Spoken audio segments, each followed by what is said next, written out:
না, সন্ত্রাস করবে না, দুর্নীতি করবে না, যেখানে একটি সাম্য, মানবিক মর্যাদা এবং ন্যায় বিচারের জন্য বাংলাদেশ প্রতিষ্ঠিত হবে। আমরা ভোট চাই, শাপলাকলি মার্কায় সবাই ভোট দিবেন। সবাই ভালো থাকবেন। যারা জীবন দিয়েছিল গণতন্ত্রকে রক্ষা করার জন্য, তাদের পথ থেকে সরে আসে বাংলাদেশে গণতন্ত্রকে রুদ্ধ করার জন্য অনেক প্রচেষ্টা চালানো হয়েছে। আমাদের মা বোনদের পেটে লাথি মারা হয়েছে, কাউকে দা দিয়ে কোপ দেওয়া হয়েছে, কারো মাথায় বরফ নিক্ষেপ করা হয়েছে, কারো বোরকা ধরে টান দেওয়া হয়েছে, কাউকে খুন করা হয়েছে। আজকেও আমাদের নির্বাচনী একটি ক্যাম্পে চাপাতি এবং ছুরি দিয়ে 4 জন ভাইকে আহত করে তারা পালিয়ে গিয়েছে।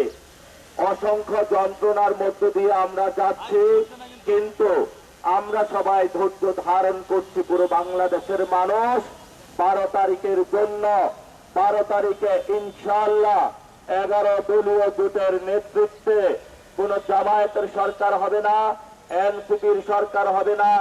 বাংলাদেশের 18 কোটি মানুষের 12 তারিখের পরে জনগণের সরকার গঠন হবে বাংলাদেশে। অসংখ্য মানুষ জীবন দিয়েছিল। গতকালকে এক শহীদের জানাজার নামাজ পড়লাম শহীদ মিনারে।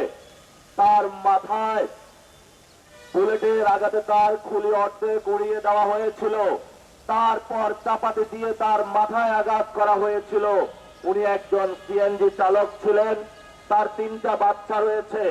তার ওয়াইফের সাথে কথা বললাম, বলল আমি বাচ্চাকে জবাব দিতে পারি না।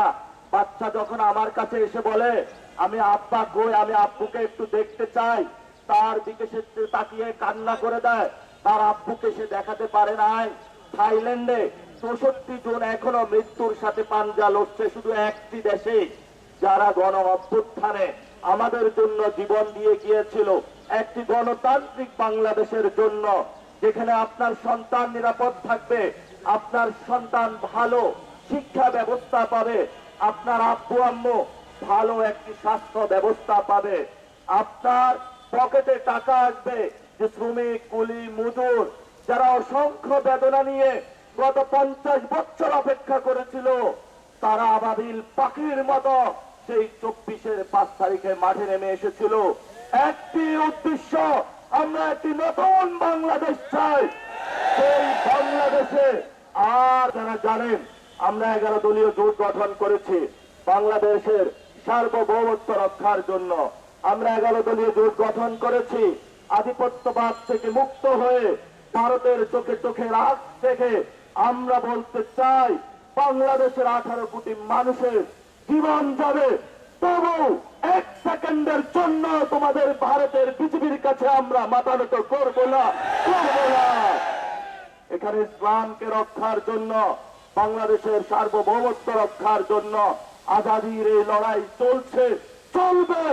আমরা যতদিন জীবিত আছি, ইনসাফের রাজত্ব আমরা কায়েম করবই করব ইনশাআল্লাহ।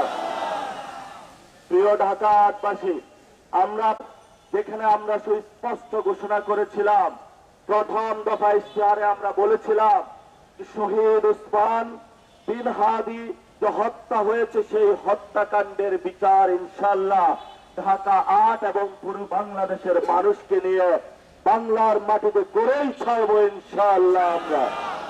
আমরা 2 নম্বর ইশতেহারে বলেছিলাম চাঁদাবাজি, মাদক ও সন্ত্রাস মুক্ত নিরাপদ ঢাকা 8 করব আমরা ইনশাআল্লাহ।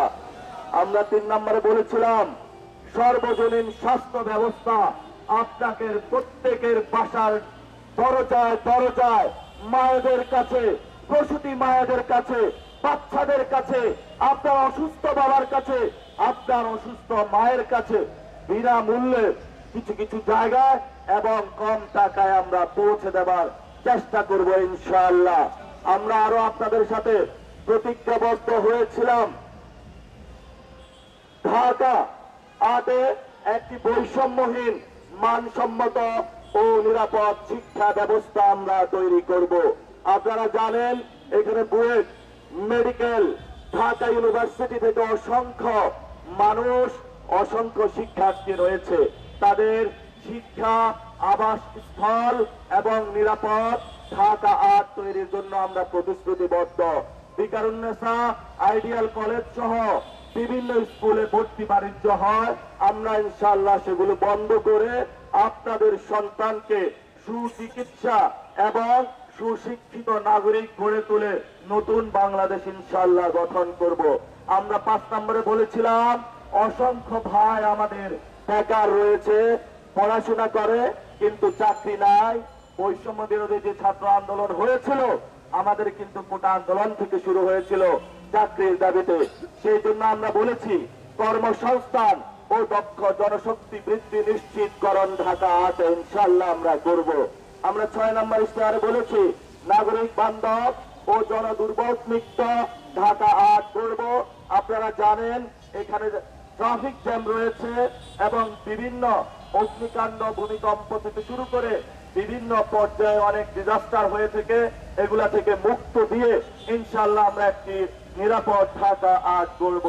আমরা ৭ নম্বর দফায় বলেছি আগামী প্রজন্মের জন্য ঢাকা ৮ করব, যেখানে আপনি, আপনার সন্তান, মা বাবা সকলেই নিরাপদ থাকবে। ৮ নম্বর ইশতেহারে আমরা বলেছি যে জনতার এমপি, জনতার সেবক হবে। ঢাকা ৮-এ ১২ তারিখের পরে কোন জমিদারি চলবে না, জনগণের এমপি জনগণের মধ্যেই থাকবে ইনশাআল্লাহ। আমরা একটি ওয়েবসাইট খুলব askpatwari.com এবং কল সেন্টার থাকবে, আমাদের স্বেচ্ছাসেবক বাহিনী থাকবে, তাদের মধ্য দিয়ে আপনাদের প্রত্যেকের কাছে আমি উপস্থিত হব, আপনাদের মনের কথা শুনবো, আপনাদের ঘরে ঘরে যাব, আমার জীবন যৌবন সবকিছু ঢাকা ৮ এবং বাংলাদেশের মানুষের জন্য ব্যয় করব। এটাই আমার প্রতিজ্ঞা, এটাই ঢাকা ৮-এর অঙ্গীকার। এই অঙ্গীকার নিয়েই আপনাদের কাছে আগামী ১২ তারিখে